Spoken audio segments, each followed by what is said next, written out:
नमस्कार, नमो नारायण। आज हम प्रवेश कर चुके हैं गीता दैनी के 9वें दिन में और 9वें दिन के अंदर श्लोक है 16वां और 17वां। दो श्लोक हैं। वैसे आज श्लोक प्रथम अध्याय के अंदर जो श्लोक है वो मात्र मैंने जैसे बताया वो एक भूमिका है। गीता का आनंद तो आपको दूसरे अध्याय में तब प्रारंभ हो जाता है जब तीसरे श्लोक के अंदर भगवान कृष्ण अपना श्लोक प्रारंभ करते हैं, तब उसमें और समझने और उतरने की आवश्यकता ज्यादा है। परंतु फिर भी भूमिका भी समझना बहुत जरूरी है कि गीता की भूमिका क्या है प्रथम अध्याय की। तो आइए प्रथम अध्याय के 16वें और 17वें श्लोक का पाठ करते हैं।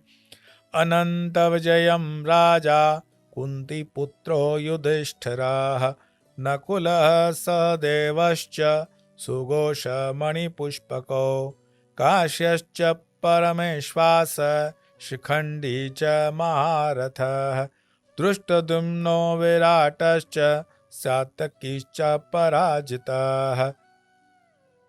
अर्थात कुंती पुत्र राजा युधिष्ठिर ने अनंत विजय और नकुल ने सुघोष तथा सहदेव ने मणिपुष्पक नाम के शंख बजाए हैं। कल मैंने आपको बताया था कि श्वेत घोड़ों से युक्त विशाल रथ में विराजमान श्री कृष्ण 14वें श्लोक की बात चल रही है, तो उनको ऋषिकेश भी कहा गया। क्यों कहा गया? कई लोगों ने इसमें पूछने की थोड़ी सी बहुत जिज्ञासा भी की कि इस भगवान को ऋषिकेश क्यों कहा गया है 14वें श्लोक में। क्योंकि वे समस्त इंद्रियों के स्वामी हैं और सारे जीव उनके बिनांश हैं, अतः जीवों की इंद्रियां भी उनकी इंद्रियों के अंश हैं। और चूंकि निर्विशेषवादी जीवों की इंद्रियों का कारण बताने में असमर्थ हैं, इसीलिए वे जीवों को इंद्रिय रहित या निर्विशेष कहने के लिए उत्सुक रहते हैं। भगवान समस्त जीवों के हृदयों में स्थित होकर उनकी इंद्रियों का निर्देशन करते हैं, किंतु वे इस तरह निर्देशन करते हैं कि जीव उनकी शरण ग्रहण कर ले और विशुद्ध भक्त की इंद्रियों का तो वो प्रत्यक्ष निर्देशन करते हैं। तो ऋषिकेश का मतलब संक्षिप्त में मैंने बताने का प्रयास किया। लेकिन आज जिस श्लोक को मैं ले रहा हूं, जैसे कि मैंने आपको बताया था कि आज का श्लोक था अनंत विजयम राजा कुंती पुत्र युधिष्ठिर, 16वां नंबर श्लोक था।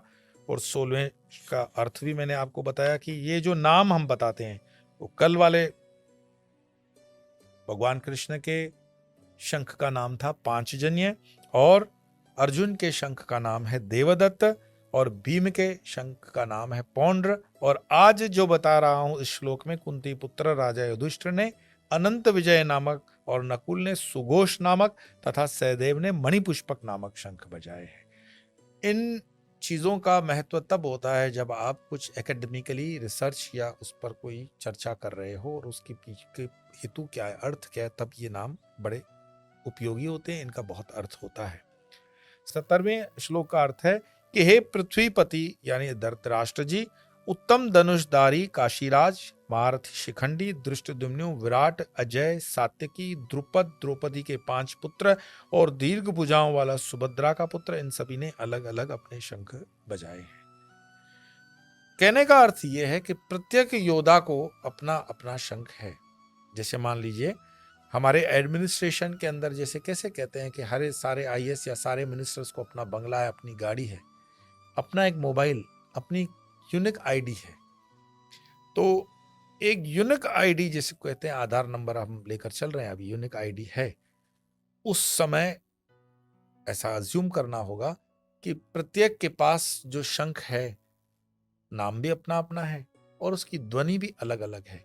तो ये क्यों नाम अलग होगा या ध्वनि अलग होगी, ये कहीं ना कहीं उसको आइडेंटिफाई करता है, दूसरों से अलग रखता है, दूसरों से थोड़ा सा भिन्न बनाता है। क्यों भिन्न बनाता है? ताकि ये बिल्कुल क्लियर हो जाए कि कौन सा योद्धा प्रवेश कर रहा है, कौन सा योद्धा बजा रहा है और कौन सा योद्धा युद्ध में मैदान में कहाँ खड़ा है। इस व्यू रचना को प्रथम अध्याय में बड़े अच्छे तरीके से समझाया गया है। आप इन श्लोकों को जिन भी गीता के माध्यम से पढ़ते हैं उसकी मीनिंग अपने अभ्यास के माध्यम से पढ़ें और जितना हो सके पाठ पुनः पुनः करें, तब गीता का प्रोनाउंसिएशन भी ठीक होगा। और गीता की जो प्रोनाउंसिएशन के साथ साथ आपको उसमें आनंद की भी अनुभूति होनी शुरू होती है। थोड़ा सा स्टार्टिंग में बड़ा धैर्य रख करके इसको प्रारंभ करना होता है। तो सस्वरा अगर इसको मैं गाऊं तो 16वां और 17वां श्लोक गाया जाएगा इस तरह से।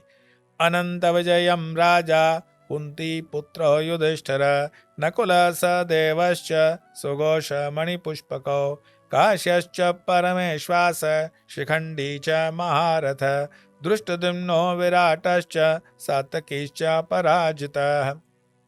ये स्वर रहेगा। आने वाले समय के अंदर बहुत जल्दी प्रत्येक अध्याय को पूरे श्लोकों के साथ सस्वरा हम लोड करने का प्रयास कर रहे हैं और आपके बस साथ सहयोग की आवश्यकता है। डिस्क्रिप्शन के अंदर इंस्टाग्राम फेसबुक की तो लिंक्स हैं ही, लेकिन ये जो गीता पाठ है ये आगे भी आप अपने परिचितों तक पहुंचाएंगे और खुद भी इसमें बड़े धैर्य के साथ आगे बढ़ते हुए पाठ करते रहेंगे। आज इतना ही, कल अन्य श्लोकों के साथ हम पाठ में प्रारंभ करेंगे। तब तक के लिए नमो नारायण।